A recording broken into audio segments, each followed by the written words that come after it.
I'm Arawana Hayashi, and I'm very looking forward to coming to Bilbao to offer the workshop in how we can use the embodiment and social body work to help leaders and help change makers be more engaged and effective in their work.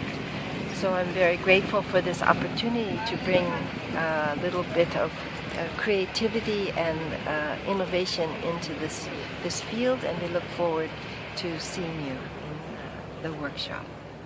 Thank you very much. Mind's ability to pay attention. This is mindfulness.